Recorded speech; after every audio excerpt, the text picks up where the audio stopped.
New chapter neural coordination, neural control and coordination. इसका introduction general है, कोई बहुत विशेष नहीं है। जैसा कि लिखा हुआ है कि किसी भी पर्टिकुलर बॉडी में आर्गन्स या आर्गन सिस्टम की जो फंक्शनिंग है उसको कोऑर्डिनेट करना पड़ता है टू मेंटेन होम्योस्टेसिस। ये अपॉइंटिकली ये हो सकता मिल जाए, वैसे कभी आया नहीं है। कोऑर्डिनेशन क्या है? तो ये वो प्रोसेस है थ्रू विच टू या मोर आर्गन इंटरैक्ट करते हैं और कॉम्प्लीमेंट करते हैं function of one and other. फिर फॉर एग्जाम्पल कहानी है कि जब हम एक्सरसाइज करते हैं तो सिर्फ मसल की एक्टिविटी नहीं बढ़ती है, मसल के अलावा बहुत सारे आर्गन जैसे हार्ट की, जैसे लिवर की, जैसे किडनी की, ब्रेन की, सबकी एक्टिविटी बढ़ जाती है। उसके बाद जब एक्सरसाइज कंप्लीट हो जाती है तो फिर से सबकी एक्टिविटी नॉर्मल हो जाती है। तो ये एग्जाम्पल में लिखा है, इसमें आपको कुछ अंडरलाइन नहीं करना है। अब सवाल ये है कि हम लोगों की बॉडी में ये कोऑर्डिनेशन का काम कौन करवाएगा? तो न्यूरल सिस्टम साथ में एंडोक्राइन सिस्टम यही कोऑर्डिनेट करेगा और इंटीग्रेट करेगा ऑल एक्टिविटी आर्गन। और सबकी एक्टिविटी किस फैशन में होनी चाहिए? तो सिंक्रोनाइज्ड फंक्शन में। तो हो सकता है ये क्वेश्चन मिल जाए कि कोऑर्डिनेशन का काम कौन करेगा, न्यूरल और एंडोक्राइन। बस दोनों के फर्क है क्या? न्यूरल सिस्टम एक नेटवर्क रखता है, ऑर्गेनाइज्ड नेटवर्क इसका, पॉइंट टू पॉइंट कनेक्शन का। इसी नाते न्यूरल सिस्टम का कोऑर्डिनेशन बहुत क्विक होता है। लेकिन जब हम एंडोक्राइन की बात करते हैं तो यहाँ हार्मोन के थ्रू होता है और उसको हम लोग केमिकल कोऑर्डिनेशन कहते हैं। फिर इस चैप्टर में क्या पढ़ेंगे उसका कोई मतलब नहीं है। न्यूरल सिस्टम जनरल इंफॉर्मेशन है। यहाँ neural system of all animal, यहाँ ऑल एनिमल लिखा है, इसका मतलब जिनमें जिनमें न्यूरल सिस्टम है उनकी बात कर रहा है, जिनमें नहीं उनको छोड़ दीजिए। जैसे प्रोटोजोआ में नहीं है, पुरीफेरा में नहीं है, जिनमें है मैं उनकी बात कर रहा हूँ। सभी एनिमल जिनमें जिनमें न्यूरल सिस्टम होगा उन सब में एक हाईली स्पेशल सेल मिलेगी जिसको कहेंगे क्या? न्यूरॉन। और न्यूरॉन की ये योग्यता है कि वो डिटेक्ट कर सकता है, रिसीव कर सकता है, ट्रांसमिट कर सकता है। किसको? अब न्यूरल सिस्टम या न्यूरल ऑर्गेनाइजेशन कैसा होगा? तो बहुत ही सिंपल होगा। किसमें? लोअर इनवर्टिब्रेट, जैसे कि यहाँ सिर्फ और सिर्फ क्या मिलेगा? नेटवर्क ऑफ न्यूरॉन ही मिलेगा, लेकिन थोड़ा सा बेहतर हमको बेटर मिलेगा। कहाँ? इंसेक्ट में, जहाँ हमको ब्रेन भी मिलेगा। बस हम लोगों जैसा ब्रेन नहीं होगा, होगा ब्रेन और साथ में बहुत सारे गैंग्लिया और न्यूरल टिश्यू मिलेगा। लेकिन जब हम वर्टिब्रेट में जाएंगे तो बहुत ज़्यादा डेवलप न्यूरल सिस्टम। अभी तक वैसे कोई क्वेश्चन एग्जाम में आया नहीं है। ह्यूमन न्यूरल सिस्टम के दो पार्ट हैं, सेंट्रल न्यूरल सिस्टम और पेरिफेरल, सीएनएस और पीएनएस। देखो सीएनएस में सिर्फ दो चीजें आएंगी, ब्रेन आएगा और स्पाइनल कार्ड आएगा। और सीएनएस का मेन काम देखो क्या है? ये इंफॉर्मेशन की प्रोसेसिंग करेंगे और कंट्रोल। तो सीएनएस का काम है जो भी सूचना आ रही है उसकी प्रोसेसिंग करें और वहीं से आदेश जारी हो किसके लिए? कंट्रोल के लिए। लेकिन फिर आता है पीएनएस। पीएनएस बना होता है केवल नर्व का, जो कहाँ से निकली होती है? सीएनएस। अब चाहे कहाँ से निकली हो और चाहे कहाँ से निकली हो, स्पाइनल कार्ड। हाँ, यदि कोई नर्व है तो उसमें दो फाइबर होंगे, एफरेंट और इफरेंट। इसको ऐसे समझ लीजिए, मान लेते ये सेंट्रल नर्वस सिस्टम है और ये कोई आर्गन है। तो यदि इंपल्स आर्गन से सेंट्रल नर्वस सिस्टम आ रही है या सेंट्रल नर्वस सिस्टम से आर्गन को जा रही है, तो यदि आ रही है तो ये एफरेंट है और अगर जा रही है तो इफरेंट है। बस दो ही क्वेश्चन है यहाँ। एफरेंट नर्व फाइबर इम्पल्स को कहाँ से कहाँ ले जाएंगे, तो टिश्यू या आर्गन से सीएनएस। अब सीएनएस में चाहे ब्रेन को ले जाए चाहे स्पाइनल कार्ड, उससे कोई फर्क नहीं पड़ता है। लेकिन अगर हम इफरेंट की बात करेंगे तो उल्टा हो जाएगा। ये इम्पल्स कहाँ से, तो ये रेगुलेटरी इम्पल्स लेके चलेंगे कहाँ से, सीएनएस से, और कहाँ तक जाएगा, किसी पेरिफेरल टिश्यू या आर्गन तक जाएगा। तो बस इसमें 2 क्वेश्चन है। अब पीएनएस में जो नर्व होंगी उससे जो सिस्टम बनेगा वो 2 प्रकार का होगा। एक होगा सोमैटिक न्यूरल सिस्टम और एक होगा ऑटोनॉमिक। अंतर समझ लीजिए क्या है। सोमैटिक न्यूरल सिस्टम का काम बहुत इंपॉर्टेंट है। ये इम्पल्स कहाँ से शुरू करेंगे, तो कहोगे सीएनएस, और जाएंगे कहाँ। ये अच्छा सवाल एग्जाम में आ सकता है। कहाँ से, सीएनएस से स्केलेटल मसल। जबकि एएनएस कहाँ से चलेगा, तो ये सीएनएस से ये भी चलेगा, लेकिन कहाँ लेके जाएगा। अब जैसे यूनिटरी आर्गन हमारे अंदर एलिमेंट्री कैनाल है या हार्ट है या इंटेस्टाइन है, जो भी इंटरनल आर्गन है या लंग्स है, इंटरनल आर्गन को जो सप्लाई होगी वो किसके द्वारा होगी, ऑटोनॉमिस। इसके अलावा तो 2 बातें याद रखेंगे, स्केलेटल मसल किस में आएगा और स्मूथ मसल किस में आएगा। तो स्केलेटल मसल की सप्लाई सोमैटिक में आएगी और स्मूथ की सप्लाई ऑटोनॉमिक में आएगी। फिर ऑटोनॉमिक फिर 2 प्रकार का होता है, सिंपैथेटिक और पैरा। बस सिंपैथेटिक और पैरासिम्पैथेटिक एक दूसरे के एंटागोनिस्टिक होते हैं। एंटागोनिस्टिक का मतलब अगर जो काम एसएनएस करवाएगा उसका उल्टा कौन कराएगा, पीएसएनएस। एक लाइन याद रखिएगा, जितने नॉर्मल वर्क हैं, रिलैक्स इस बॉडी, हम लोग जब जितनी देर रिलैक्स रहते हैं वो सारे काम पीएसएनएस करता है, और जितने काम हम स्ट्रेस में करते हैं वो सारे काम कौन करता है, एसएनएस। जैसे हार्ट रेट बढ़ जाता है, बीपी बढ़ जाता है, ब्लड शुगर बढ़ जाता है, बहुत सारी और समस्याएं, स्वेटिंग होने लगती है, उलझन होने लगती है, बॉडी टेम्परेचर बढ़ जाता है, जितना कुछ स्ट्रेस में होता है वो सब कौन कराता है, सिंपैथेटिक। ये लाइन इतनी पैराग्राफ जोड़ी गई, पहले एनसीईआरटी में नहीं था। विसरल न्यूरल सिस्टम क्या है, तो वास्तव में कहोगे ये पीएनएस का ही पार्ट है। बस इसमें वो सारे नर्व, वो सारे फाइबर, वो सारे गैंग्लिया और वो सारी प्लेक्सेज आती हैं जो इम्पल्स को ट्रेवल करती हैं। कहाँ से, तो कहोगे सीएनएस से विसरल आर्गन और विसरल आर्गन से सीएनएस। मतलब सीएनएस से विसरल और विसरल से सीएनएस के बीच नर्व, गैंग्लिया, प्लेक्सेज मिल करके क्या बनाएंगे, विसरल न्यूरल सिस्टम।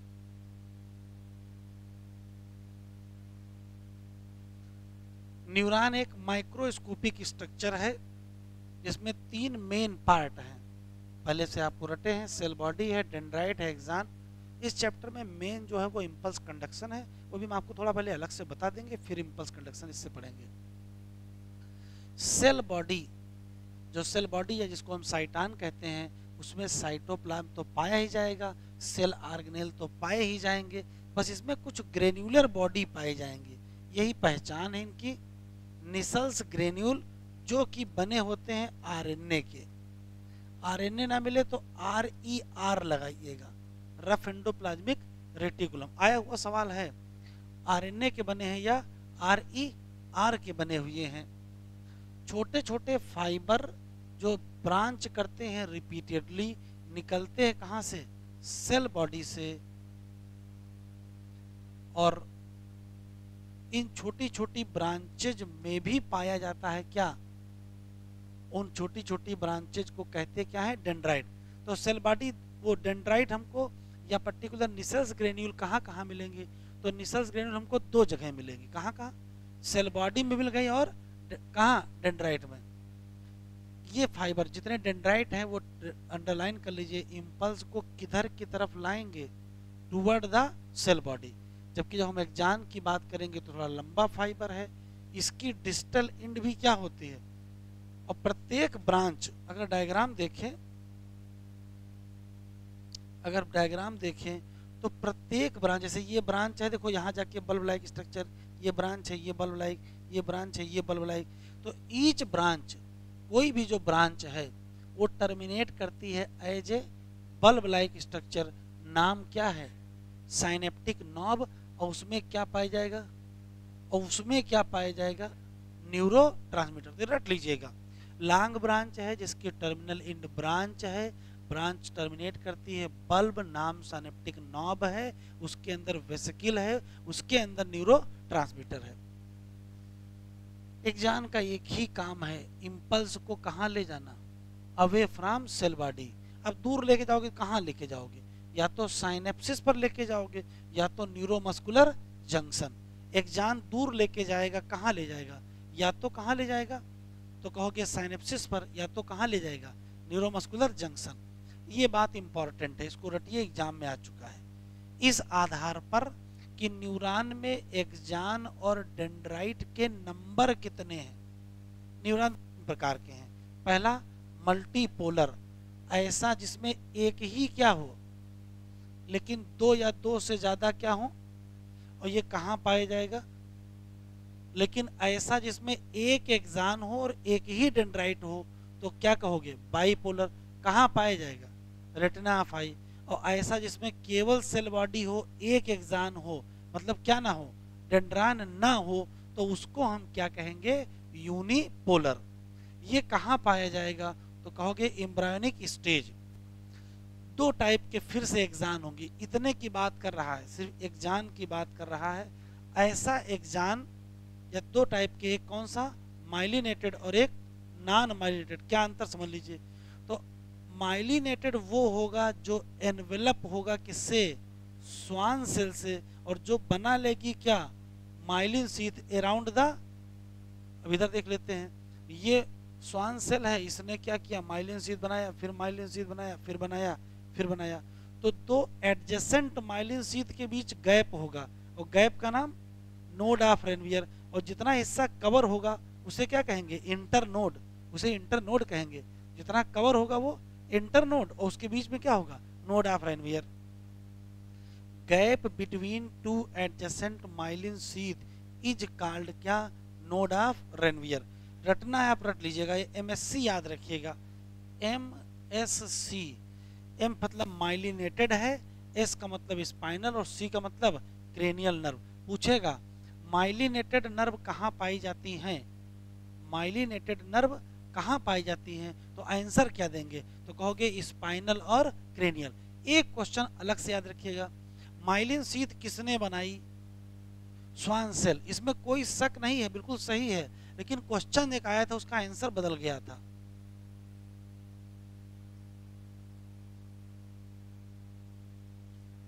ये आंसर भी मिल रहा है, ये ओलिगोडेंड्रोसाइट। ध्यान सुनिएगा, अगर माइलिन शीथ पूछेगा तो पूछेगा कहाँ पूछ रहे हो, अगर सीएनएस में पूछेगा, और अगर पीएनएस में पूछेगा तो क्या लगाइएगा, स्वान सेल।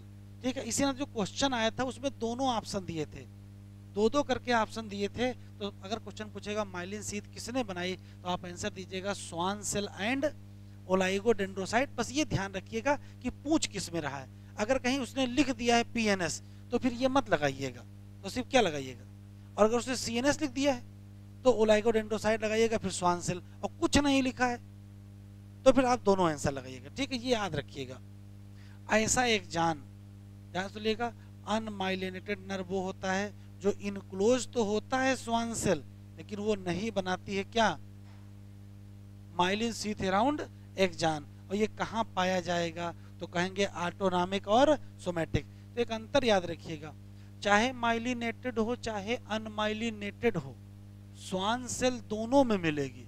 ये मत कर दीजिएगा कि अनमाइलिनेटेड में माइलिन शीथ नहीं है तो स्वान सेल भी नहीं होगी, स्वान सेल होगी, हाँ, बस फर्क क्या है, माइलिन शीथ है कि नहीं बनाई, अगर बनाई है तो माइलिनेटेड, और नहीं बनाई तो अनमाइलिनेटेड।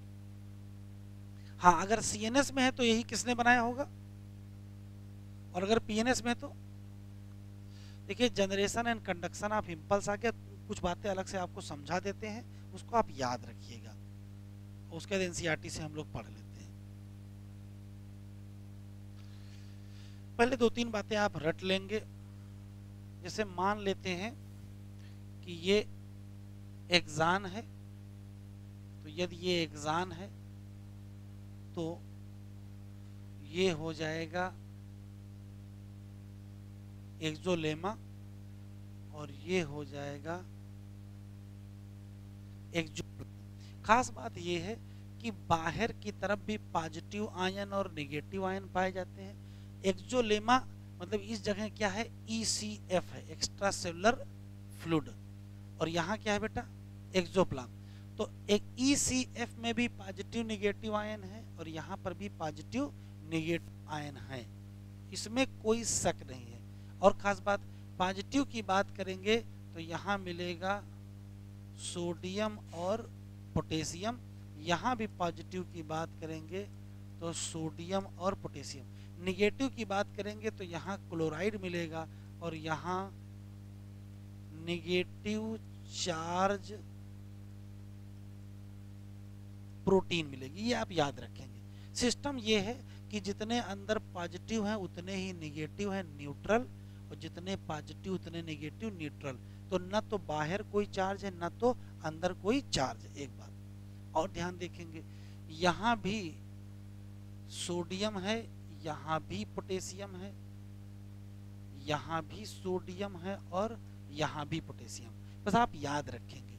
बाहर की बात करेंगे तो सोडियम हाई है और पोटेशियम क्या है, लो है।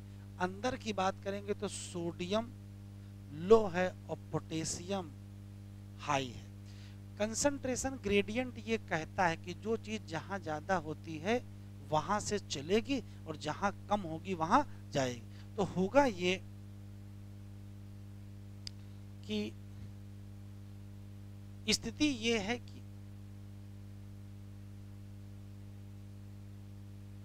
बाहर की तरफ क्या ज्यादा है, सोडियम ज्यादा है और वो अंदर आना चाहेगा, और अंदर की तरफ क्या ज्यादा है और ये बाहर जाना चाहेगा। लेकिन बीच रास्ते में कौन है, एक्सोलेमा। अब चाहे एक्सोलेमा कहो चाहे न्यूरल मेम्ब्रेन कहो,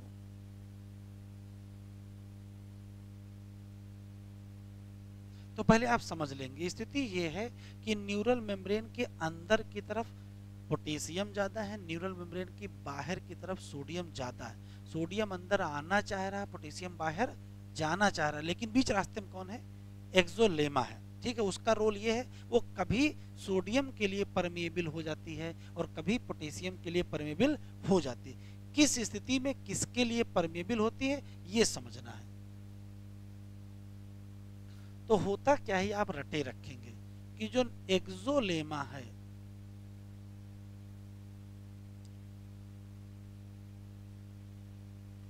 इसकी जो परमिएबिलिटी है, परमिएबिलिटी आयन चैनल के नाते होती है। और परमिएबिलिटी किसके लिए होती है समझना है। तो दो बात है, ये परमिएबल होता है के के लिए, जब रेस्टिंग स्टेट होती है, और ये परमिएबल होता है Na+ के लिए जब ये एक्शन स्टेट होता है। तो इसका उल्टा भी तो हो जाएगा क्या, अगर रेस्टिंग है तो इस दौरान इम्परमिएबल किसके लिए हो जाएगी, इम्परमिएबल फॉर Na+। और अगर एक्शन है तो इस दौरान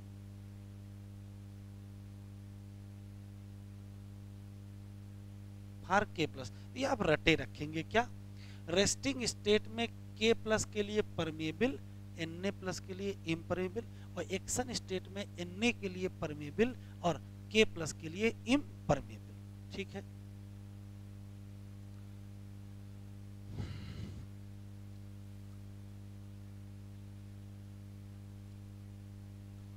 स्थिति ये बनी हुई है कि मान लेते हैं कि रेस्टिंग स्टेट है।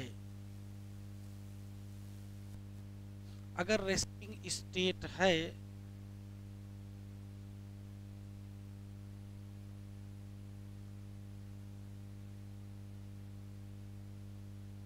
अगर रेस्टिंग स्टेट है तो किसके लिए परमेबल होंगे और किसके लिए इम्परमेबल होंगे। तो अभी पता है कि K+ के लिए क्या होंगे, तो K+ तुरंत बाहर जाएगा। K+ के बाहर जाने को कहते हैं ई फ्लक्स,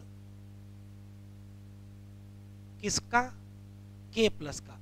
जैसे ही पोटेशियम बाहर जाएगा वैसे बाहर पॉजिटिव आयन ज़्यादा होने लगेंगे, नेगेटिव आयन कम पड़ने लगेंगे। रेस्पेक्ट में रिजल्ट क्या होगा, बाहर बाहर चार्ज डेवलप हो जाएगा पॉजिटिव और अंदर अंदर चार्ज डेवलप हो जाएगा नेगेटिव। और हम कहेंगे कि मेम्ब्रेन पोलराइज्ड हो गई है। क्या हो गई है, पोलराइज। और इस दौरान जो पोटेंशियल होता है इसको हम कहेंगे resting potential -70 millivolt. 3 question केवल यहाँ है। रेस्टिंग स्टेट का ही दूसरा नाम पोलराइज स्टेट है। इस दौरान कौन बाहर होगा कौन अंदर, पॉजिटिव बाहर और नेगेटिव अंदर। क्यों हुआ, ई फ्लक्स हुआ के प्लस, कहां से कहां, अंदर का मतलब एक्सोप्लाज्म था और बाहर का मतलब ECF। तो कौन कहां से कहां गया है, K plus move out from axoplasm to ECF। ठीक है। तो अगर आपसे क्वेश्चन पूछा जाए रेस्टिंग स्टेट में कौन सा चैनल ओपन है तो कहोगे पोटेशियम चैनल ओपन है और सोडियम चैनल क्लोज है। लेकिन फिर जैसे ही स्टिमुलस आएगा, जैसे ही स्टिमुलस आएगा वैसे एक्सोलेमा या न्यूरल मेम्ब्रेन की परमेबिलिटी चेंज। और अब ये फिर से किसके लिए परमेबल हो जाएगी, ये सोडियम के लिए परमेबल। और सोडियम तो अंदर आने के लिए तैयार ही था, भाई बाहर उसका कंसंट्रेशन ज्यादा था अंदर कम था, वो अंदर आना चाह रहा था बस आ नहीं पा रहा था, परमेबिलिटी मिली अंदर आएगा। जैसे ही सोडियम अंदर आएगा, जैसे ही सोडियम अंदर आएगा बाहर पॉजिटिव आयन कम पड़ेंगे अंदर ज्यादा होने लगेंगे, चार्ज रिवर्स हो जाएगा, अंदर की तरफ पॉजिटिव और बाहर की तरफ नेगेटिव। हम कहेंगे मेम्ब्रेन किस स्टेट में चली गई है, एक्शन या डीपोलराइज। इस दौरान क्या हुआ है तो कहोगे इस दौरान हुआ है इनफ्लक्स, किसका, Na प्लस का। जैसे ही इनफ्लक्स होगा पोटेंशियल डिफरेंस चेंज हो जाएगा और ये हो जाएगा एक्शन पोटेंशियल, कितना, +45 मिलीवोल्ट। तो और इसी को हम कहते हैं इम्पल्स जनरेशन।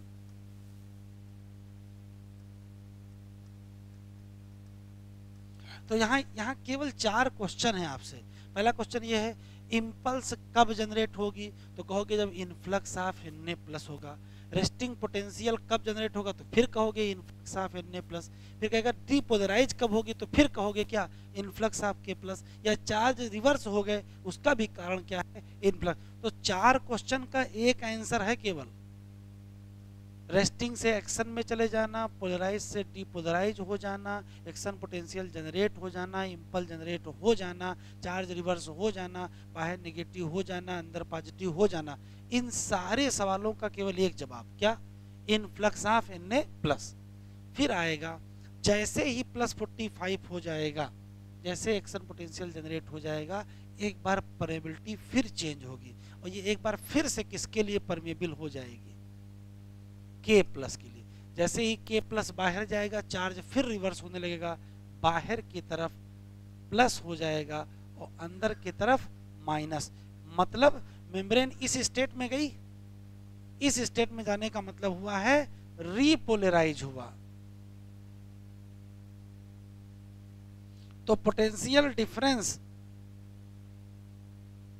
पोटेंशियल जो होगा वो फिर से -70 मिली वोल्ट हो जाएगा और मेम्ब्रेन क्या हो जाएगी, रीपोलराइज होगी। तो बस इतना याद रखना, क्या, रेस्टिंग स्टेट में जो कुछ हुआ उसकी असली वजह K प्लस का बाहर जाना और एक्शन में जो कुछ हुआ उसका सारा मतलब Na प्लस का अंदर आना और फिर रीपोलराइज में जो कुछ हुआ K प्लस का बाहर जाना।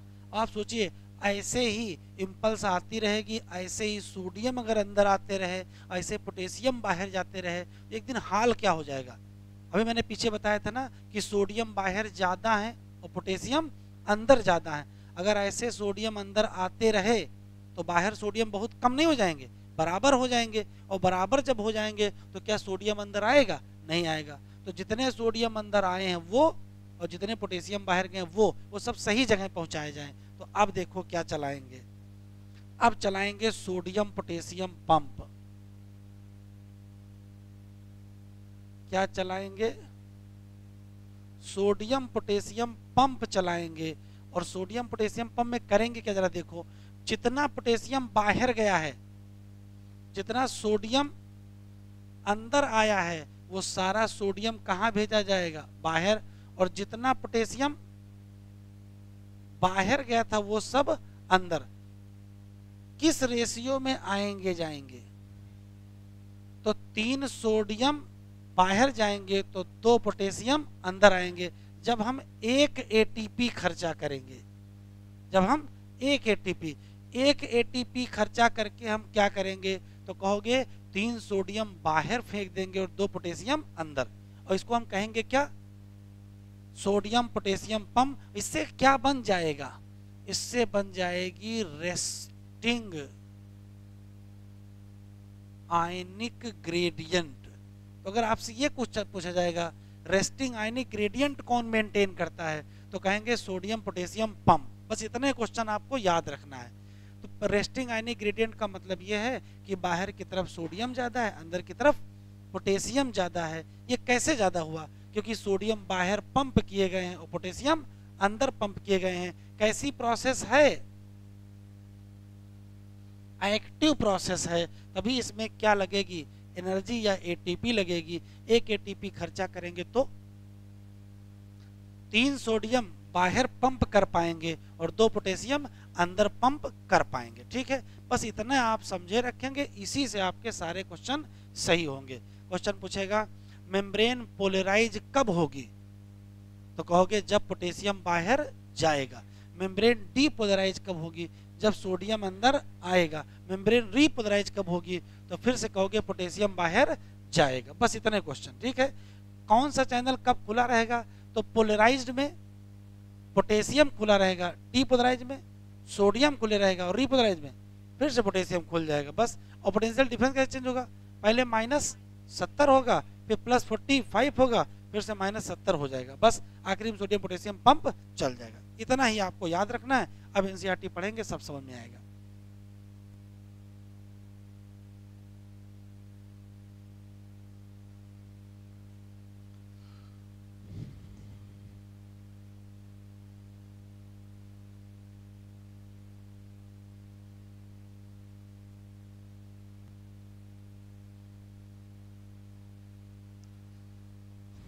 अब ये हेडिंग हम लोगों को समझ में आएगी। न्यूरॉन एक्साइटेबल सेल है, ये एसर्शन रीजन है। क्यों? क्योंकि मेम्ब्रेन क्या है? पोलराइज्ड है। मेम्ब्रेन क्या है? पोलराइज्ड है। दूसरा कह रहा do you know why membrane polarized? तो भी पीछे बताया है, बाहर पॉजिटिव चार्ज अंदर नेगेटिव चार्ज। मेम्ब्रेन पोलराइज क्यों हुई वो भी पता है। लिखा है बहुत प्रकार के आयन चैनल प्रेजेंट होते हैं। कहाँ? और इन आयन चैनल की खास बात है ये सेलेक्टिव परमेबल होते हैं। कब? जैसे जब neuron not conduct any impulse, मतलब कैसी फेज में है? तो एक्सोनल मेम्ब्रेन या न्यूरल मेम्ब्रेन या एक्सोलेमा की स्थिति क्या है? तो कहोगे मोर परमिएबल किसके लिए, और नियरली इम्परमेबल किसके लिए? इसी तरीके से ये इम्परमेबल रहेगी किसके लिए? निगेटिव। हाँ, प्रोटीन के लिए तो कभी परमेबल होगी ही नहीं, चाहे एक्शन हो चाहे रेस्टिंग हो। प्रोटीन कहाँ प्रेजेंट होंगे? एक्सोप्लाज्म। लेकिन इसका रिजल्ट होगा जो अंदर एक्सोप्लाज्म होगा उसमें क्या हाई होगा? K+। और अंदर क्या हाई होगा? Negative charge protein. और लो क्या होगा? Na+। लेकिन जो बाहर होगा उसका हाल क्या होगा? तो बाहर लो होगा K+ और हाई होगा क्या? Na+। और तो बना क्या? क्या बना? Concentration gradient. ये जो आयनिक ग्रेडियंट है, आयनिक ग्रेडियंट का मतलब बाहर Na ज्यादा अंदर K ज्यादा है अक्रॉस द रेस्टिंग मेम्ब्रेन। इसको किसने मेंटेन किया है? तो कहोगे सोडियम पोटेशियम पंप। अब कैसे? वो भी एक्टिव है, जो ट्रांसपोर्ट करता है क्या? 3 सोडियम को बाहर और 2 पोटेशियम को अंदर, on consumption of each ATP. इसका रिजल्ट होगा बाहर की तरफ क्या हो जाएगा, पॉजिटिव चार्ज, और इनर सरफेस क्या हो जाएगी, निगेटिव चार्ज हो जाएगी। तो हम क्या कहेंगे, इलेक्ट्रिकल पोटेंशियल डिफरेंस अक्रॉस,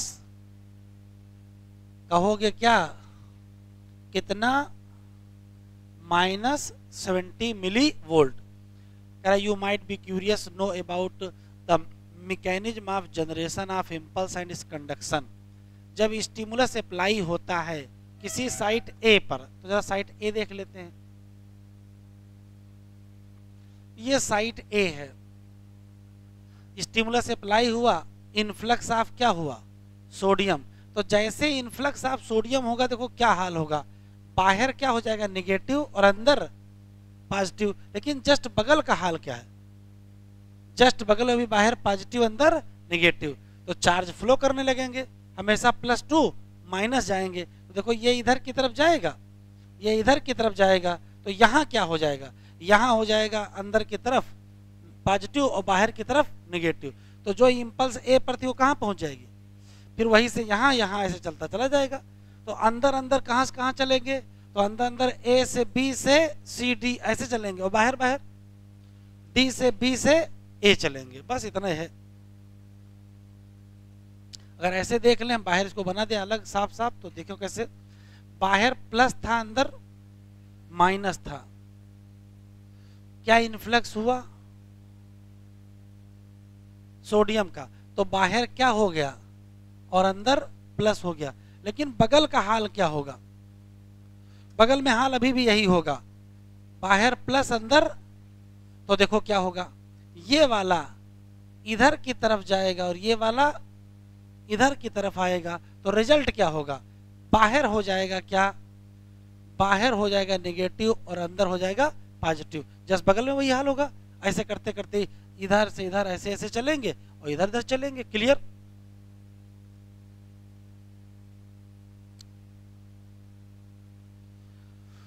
कह रहा पॉइंट ए है, मेम्ब्रेन क्या थी, पोलराइज, ये फ्रीली परमिएबल हो जाएगी किसके लिए, तो तेजी से क्या होगा, तो चार्ज क्या हो जाएंगे, रिवर्स हो जाएंगे।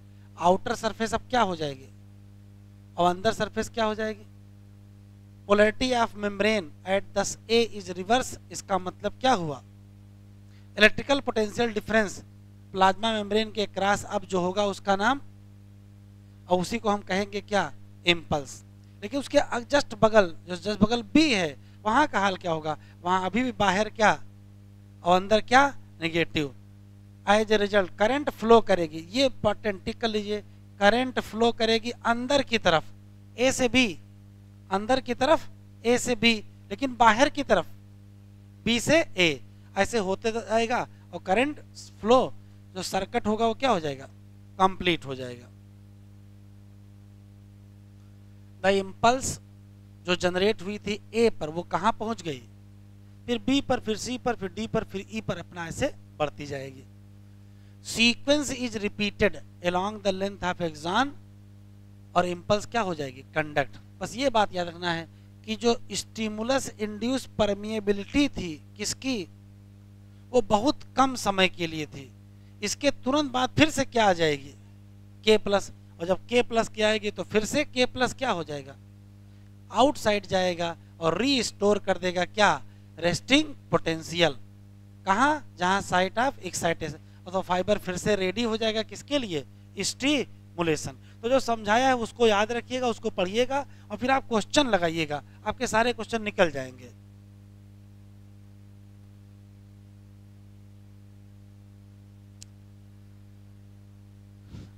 एक नर्व इंपल्स ट्रांसमिट होती है कहाँ से, एक न्यूरॉन से दूसरे न्यूरॉन, किसके द्वारा, जंक्शन, किसके द्वारा, synapsis.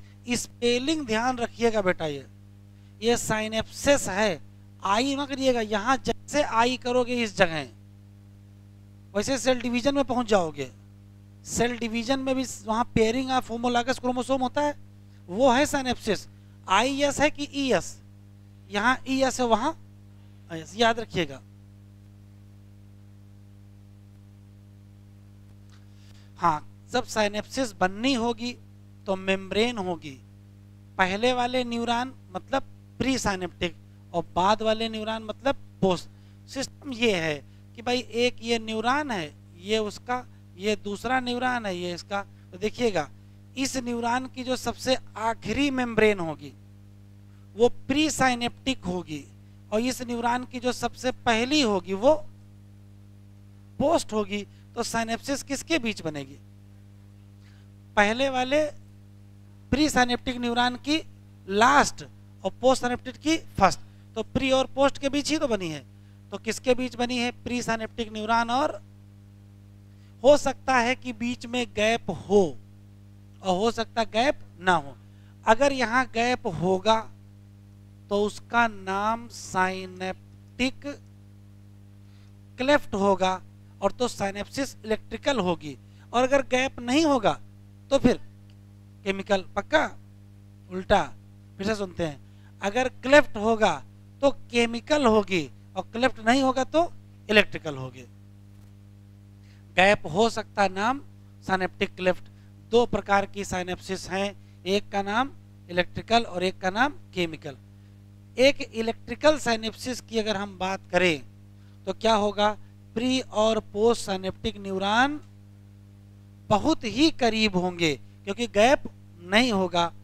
Electrical current directly flow करेगी, कहां से? एक न्यूरॉन से दूसरे। Transmission of impulse across electrical synapses बिल्कुल वैसा ही होगा। ये आया हुआ सवाल है लाइन, ये लाइन नीट में आ चुकी है। Very similar to the impulse conduction along single axon. जैसे एक्सॉन पर इम्पल्स चल रही थी वैसे साइनेप्सिस पर भी चली जाएगी, पता ही नहीं चलेगा कि साइनेप्सिस भी थी। Impulse transmission across electrical synapses हमेशा क्या होगी? फास्ट होगी। किससे? और इलेक्ट्रिकल साइनेप्सिस हमेशा क्या है? रेयर। तो जितना यहां लिखा है सब पूछा जा चुका है।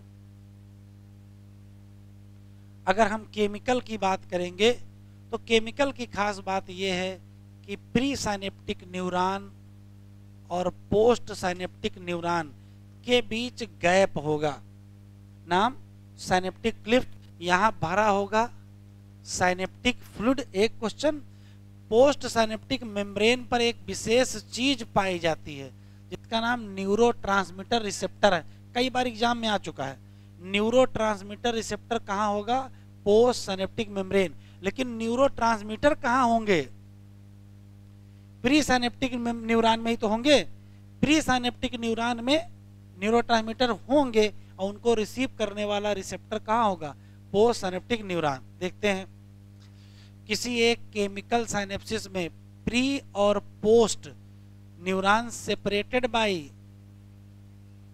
स्पेस, नाम क्या कह रहा है? Do you know how synaptic neuron transmit impulse? तो भी आगे पता चल जाएगा। वो केमिकल जिसका नाम, वो हमेशा इन्वॉल्व है किसमें? At chemical. इसका नाम केमिकल साइनेप्सिस क्यों है?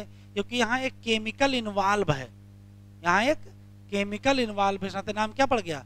Chemical synapses. एक्सॉन जहाँ टर्मिनल होता है वहाँ क्या पाई जाती हैं? Fluid filled vesicle. और उसमें भरा क्या है? न्यूरोट्रांसमीटर। जब न्यूरॉन की इंपल्स पहुंचती है कहाँ? तो स्टिमुलेट करती है और मूवमेंट होता है। ये वेसिकल चल देते हैं किधर की तरफ? मेम्ब्रेन की तरफ। Stimulate the movement of synaptic vesicle toward the, जहां मेम्ब्रेन से क्या करेंगे? और फ्यूज करने के बाद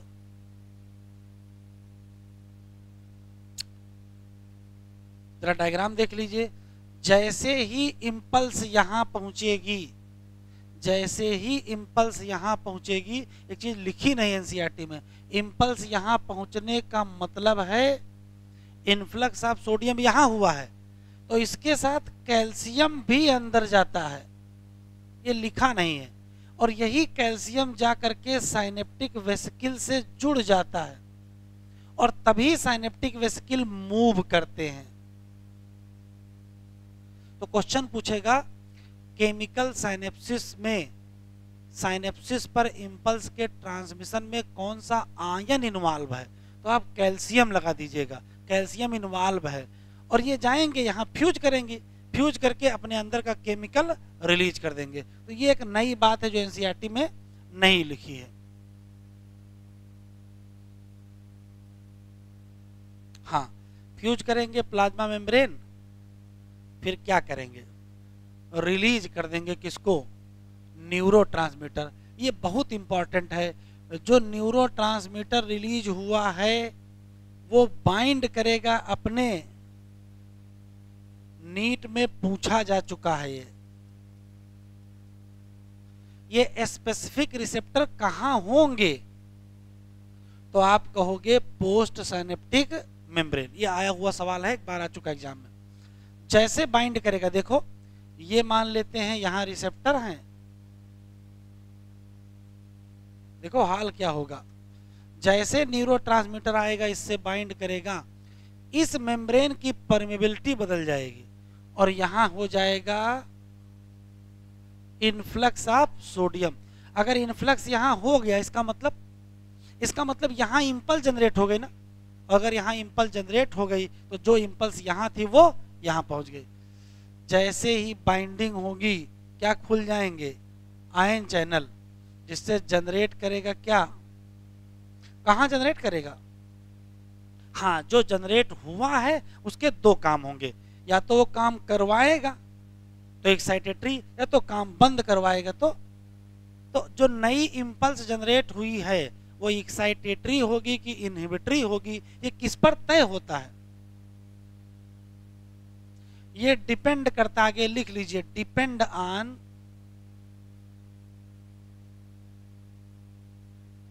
टाइप ऑफ न्यूरोट्रांसमीटर।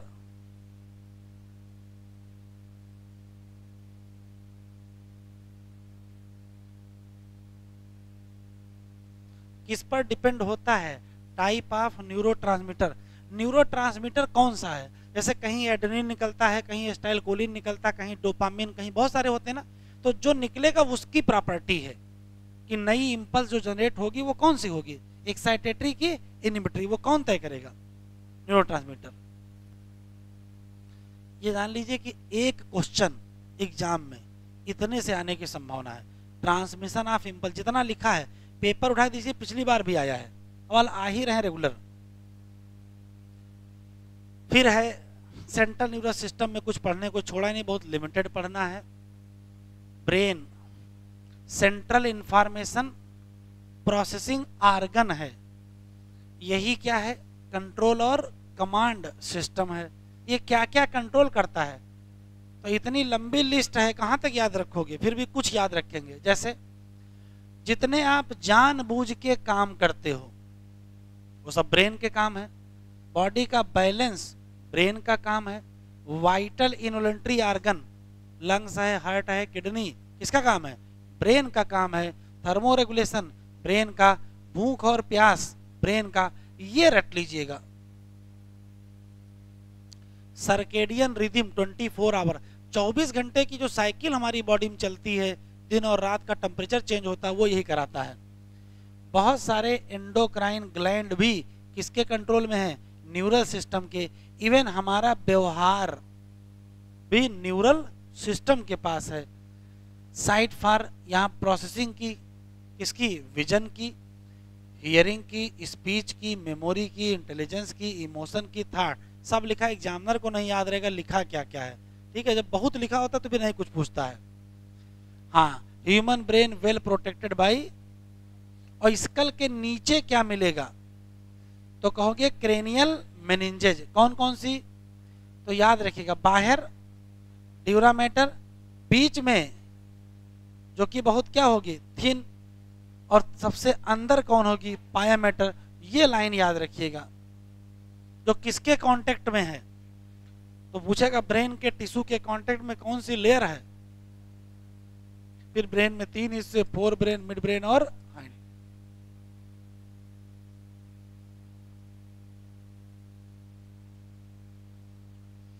वैसे तो डायग्राम से कभी कोई सवाल आया नहीं है, फिर भी नज़र पड़ सकती है, तो ये ध्यान रखिएगा।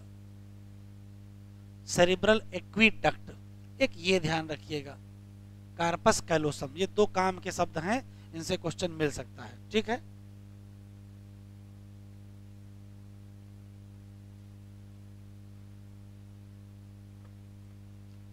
ये जान लीजिए जितना यहाँ लिखा है इतने से ही सवाल आ जाएंगे, क्योंकि 2 सवाल तो इनको पूछना ही पूछना है। तो जितना यहाँ ब्रेन में लिखा है, एक एक शब्द, एक एक लाइन याद होनी चाहिए।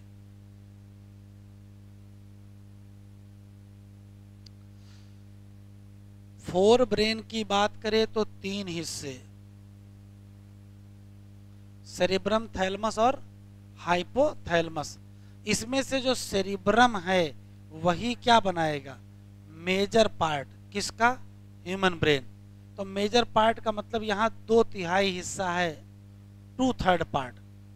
ठीक, एक डीप क्लेफ्ट है जिसने सेरिब्रम को कैसे डिवाइड किया है, जल्दी में ना रहिएगा, ट्रांसवर्सली न बांट दीजिएगा, लॉन्गिट्यूडिनली बटा है।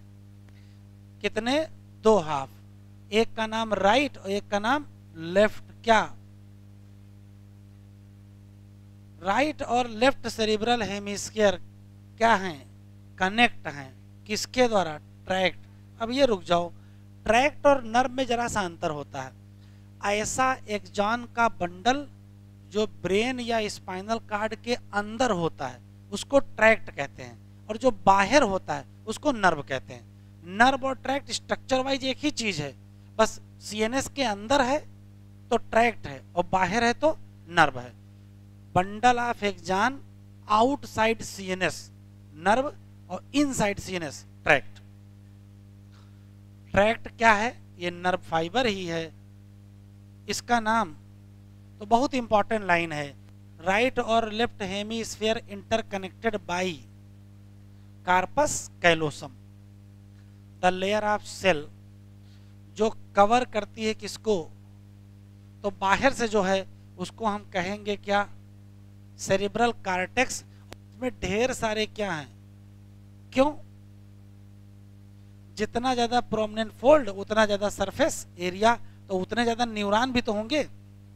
सेरिब्रल कार्टेक्स का दूसरा नाम ग्रे मैटर है, और देखो ड्यू टू लिखा है, तो ड्यू टू का मतलब ही है इंसर्शन रीजन, क्योंकि इसका अपीयरेंस कैसा है और क्यों ग्रेइश है वो आगे लिखा है। यहाँ पाई जाती है न्यूरॉन की सेल बॉडी कंसंट्रेट हैं, इसने कलर कैसा दिया है, ग्रे। तो ग्रे मैटर का ग्रे कलर होता है ये insertion region, concentrated cell body. अब सेरिब्रल कार्टेक्स के 3 एरिया, एक मोटर, एक सेंसरी और एक ना सेंसरी ना मोटर, उसका नाम एसोसिएशन। तो सेरिब्रल कार्टेक्स में कितने हिस्से, 3। कौन सा, सेंसरी एरिया, मोटर एरिया और एसोसिएशन एरिया। बस याद रखिएगा, बहुत इंपॉर्टेंट है, ये टिक कर लीजिए। एसोसिएशन एरिया रिस्पांसिबल फॉर, तो ये पहला काम क्या है, इंटरसेंसरी एसोसिएशन। दूसरा काम मेमोरी, और तीसरा काम कम्युनिकेशन। फाइबर ऑफ ट्रैक्ट जो कवर हैं किससे, माइलिन शीथ से, वो कॉन्स्टिट्यूट करेंगे inner part of cerebral hemisphere, और इनका अपीयरेंस कैसा, इसी नाते इनका नाम, ये भी इंसर्शन रीजन। ये व्हाइट मैटर व्हाइट कलर का क्यों है, तो कहोगे यहाँ क्या है बेटा, यहाँ है ऐसे ट्रैक्ट जो किससे कवर हैं, इसी नाते इसका अपीयरेंस व्हाइट है। सेरिब्रम एक स्ट्रक्चर के चारों तरफ है, cerebrum wraps around a structure, उस स्ट्रक्चर का नाम, स्ट्रक्चर का नाम नहीं, काम इंपॉर्टेंट है। ये मेजर कोऑर्डिनेटिंग सेंटर है किसके लिए, sensory and motor signalling. Sensory और मोटर सिग्नलिंग का मेजर कोऑर्डिनेटिंग सेंटर कौन है, तो कहोगे थैलमस। उसके नीचे क्या मिलेगा, कहाँ मिलेगा, बेस ऑफ थैलमस। सही बात है, टिक कर लीजिए, बहुत बार पूछा गया। एग्जामिनर से कहा जाए इस चैप्टर से एक सवाल पूछिए, वो यही पूछेगा, हाइपोथैलेमस। एक सवाल पूछना होगा यही आएगा, खूब आ रहा है। हाइपोथैलेमस में ढेर सारे क्या हैं, सेंटर, जो कंट्रोल करेगा क्या, बॉडी टेम्परेचर, क्या अर्ज किसकी, ईटिंग और ड्रिंकिंग, या और कंट्रोल इसमें पाए जाएंगे ग्रुप ऑफ, जो क्या सिक्रीट करेंगे, हार्मोन कहोगे क्या, हाइपोथैलेमिक हार्मोन, नहीं तो यहां रिलीजिंग और इनहिबिटिंग हार्मोन, ये भी सवाल आया है। रिलीजिंग हार्मोन कहां से रिलीज होते हैं, तो रिलीजिंग हार्मोन हाइपोथैलेमस से। ये बहुत इंपॉर्टेंट है, इतना हिस्सा पेपर उठा के देखिए, लगभग हर साल आ रहा है। इतना जितना मैंने सर्कल कर दिया, फिर से कर देते हैं यहां से, ये इतना हिस्सा बहुत इंपॉर्टेंट है। क्या क्या है जरा देखिए, तो कहोगे इनर पार्ट ऑफ, और अगल बगल के डीप स्ट्रक्चर, और अगल बगल के, जैसे कुछ नाम दिए हैं, और क्या दिया है, आगे ईटीसी लिखा है, क्योंकि कुछ और हिस्से होते हैं, लेकिन देखिए जो नहीं दिया एनसीईआरटी वो पूछेगा नहीं, जो दिया वो पूछेगा। तो कौन कौन हिस्से हो गए, कहोगे inner part of cerebral hemisphere and amygdala और हिप्पोकैम्प, ये डायनसिफेलान का पार्ट है, ठीक याद रखिएगा। एक कॉम्प्लेक्स, सब लोग मिलके क्या बना लिए, नाम क्या, या क्या नाम, लिम्बिक लोब या लिम्बिक सिस्टम में कौन से स्ट्रक्चर हैं, तो कहोगे इनर पार्ट ऑफ, और फिर सवाल है ये किसके साथ मिल जाते हैं, काम करने के लिए, और क्या क्या काम कराते हैं, बहुत बार पूछा गया। Regulation of sexual behaviour, expression of emotional reaction and motivation. अभी मैं एक्साइटमेंट दिया है, प्लेजर दिया है, रेज दिया है, फियर, कोई एक शब्द उठा लेगा, आपसे पूछ लेगा कि फियर कौन कंट्रोल करेगा या किसके हाथ में है, तो कब बताओगे, तो कहोगे लिम्बिक लोब या लिम्बिक सिस्टम।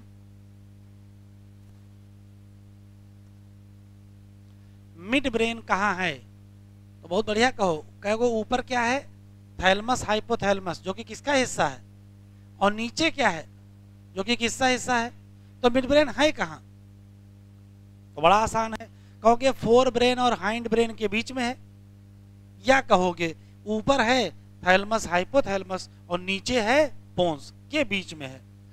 लोकेशन छोड़िए, इसके अंदर बहुत इंपॉर्टेंट लाइन ये, एक कैनाल पाई जाती है, नाम सेरिब्रल एक्विडक्ट, जो किसके थ्रू पास होती है, मिड ब्रेन। मिड ब्रेन का डार्सल पोर्शन जो है वहां क्या पाई जाएंगी, फोर राउंडेड स्वेलिंग, कितनी, फोर राउंडेड स्वेलिंग, या लोब भी कह सकते हो। नाम क्या है, यही अंतर है फ्रॉग में और हम लोगों में, फ्रॉग में दो होती हैं, हम लोगों में चार, तो फ्रॉग में कार्पोरा बाइजेमाइना, हमारे कार्पोरा क्वाड्रीजेमाइना, यहाँ क्वाड्री है वहां बाई। हाइंड ब्रेन में तीन हिस्से, पॉन्स है, सेरिबेलम है और मेडुला है, या सामान्य बोलचाल की भाषा में मेडुला ऑब्लांगाटा। तो पोन्स का पूरा नाम पोन्स वेरोलाई है, पोन्स का पूरा नाम पोन्स वेरोलाई, मेडुला का पूरा नाम दिए, पोन्स का दिए नहीं, रट लीजिएगा, एक लाइन पोन्स की लिखी है। पोन्स में क्या पाया जाएगा, फाइबर ट्रैक्ट, जो क्या करेगा, इंटर कनेक्ट करेगा डिफरेंट रीजन ऑफ ब्रेन। यहाँ एक लाइन लिखी, एक ही लाइन याद रखेंगे, पोन्स की एक लाइन वहां रेस्पायरेशन में लिखी है कि न्यूमोटैक्सिक सेंटर कहाँ पाया जाता है, पोन्स में, वो वहीं याद रखिएगा, यहाँ ना मिलाइएगा। सेरिबेलम और सेरिब्रम एक ही जैसा है, सेरिबेलम में भी क्या है, तो सेरिब्रम की भी तो कन्वोल्यूटेड सरफेस है, क्यों, ज्यादा स्पेस मिलेगा, ज्यादा न्यूरॉन। फिर मेडुला ब्रेन का वो हिस्सा है जो किससे जुड़ा है, ये लाइन टिक कर लो, बहुत इंपॉर्टेंट है। मेडुला के पास कई सेंटर हैं, जैसे कम से कम तीन, एक कौन सा, रेस्पायरेशन, दूसरा कार्डियोवैस्कुलर और तीसरा गैस्ट्रिक, इतना याद रखिएगा, तीन सेंटर याद रखिएगा। मेडुला में जो रेस्पिरेटरी सेंटर उसका नाम उसका नाम रेस्पिरेटरी रिदम सेंटर है। क्या नाम है? Respiratory rhythm centre. ये 3 लाइनें, यहाँ 2 लाइनें और लिखी थी वो हटा दी, पुरानी एनसीईआरटी में थी वो लाइन ही हटा दिया। यही 3 कह रहा 3 मेजर रीजन क्या बनाते हैं? कौन? मिड ब्रेन ले लो और क्या ले लो? पॉन्स ले लो और क्या ले लो? तो याद रखना ब्रेन स्टेम में क्या नहीं है, ब्रेन स्टेम में क्या नहीं है? तो कहोगे सेरिबेलम नहीं है। भाई हाइंड ब्रेन के 3 पार्ट हैं, पॉन्स, सेरिबेलम, मेडुला। पॉन्स है, मेडुला है, क्या नहीं है? सेरिबेलम नहीं। तो ये इंपॉर्टेंट बात है। ब्रेन स्टेम कनेक्शन करता है किसके बीच? ब्रेन और स्पाइनल कार्ड। इसकी समरी काम की है। क्यों? समरी में कुछ लाइनें लिखी जो अंदर लिखी नहीं है। जैसे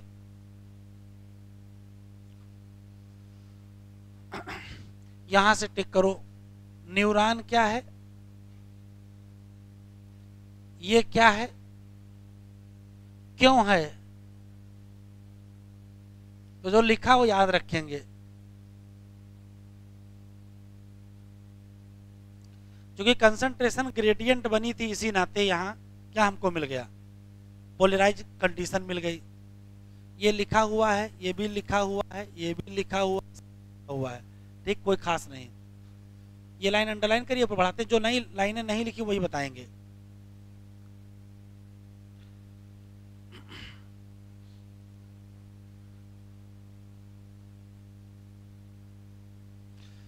यहां स्टिक करो लिम्बिक सिस्टम। तो लिम्बिक सिस्टम में काम बेटा वहां क्या क्या लिखे थे? सेक्सुअल बिहेवियर, इमोशनल रिएक्शन का एक्सप्रेशन और मोटिवेशन, ये तो लिखा था। यहां देखो बढ़ा दिया है, यहां लिखा olfaction and autonomic response and regulation. तो आगे पता है, इमोशनल रिएक्शन आपको पता है, मोटिवेशन पता है। तो जो नहीं पता वो वहां बढ़ा लेना, ये समरी में लिखा है। ये लाइन वहां नहीं लिखी है। मिड ब्रेन का काम वहां नहीं लिखा, लिखा है? नहीं लिखा। यहां लिखा देखो, मिड ब्रेन रिसीव करेगा और इंटीग्रेट करेगा क्या? टेक्टाइल और कौन से? तो ये इंपॉर्टेंट है, ये आप याद रखिएगा। से ये लाइन भी वहां नहीं लिखी है। जो लाइनें यहां नहीं लिखी हैं बगल में वहां जगह खाली वहीं बढ़ा लीजिएगा। सेरिबेलम, सेरिबेलम का काम वहां नहीं लिखा है। सेरिबेलम कलेक्ट करेगा इंफॉर्मेशन कहां से? सेमी सर्कुलर कैनाल, जो कि किसका हिस्सा है? ईयर का हिस्सा है। और ये किसका पार्ट है? तो सुनने वाला और बैलेंस दोनों की इंफॉर्मेशन पूछेगी। मेनली स्पेशली किसकी? बैलेंस वाले। Semi circular canal body balancing के लिए होता है। तो यहां लिख दीजिए आगे बैलेंसिंग।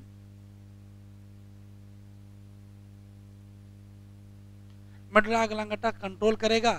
अब देखो यहाँ सब वही लिखा हुआ है, पॉन्स में सब वही लिखा है। तो जो मैंने यहाँ अंडरलाइन कर लिया वो पॉइंट आप पीछे बढ़ा लीजिएगा, जिससे कि समरी से काम पॉइंट निकाल लीजिएगा। ठीक है, बस चैप्टर कंप्लीट हो गया। कल पढ़ाएंगे कौन सा? वो केमिकल कोऑर्डिनेशन। नीट पॉइंटर आ गई है, उसको ले लीजिए और उससे रिवाइज कर डालिए। कम से कम एग्जाम तक 4-5 बार तो रिवाइज कर ही डालिए।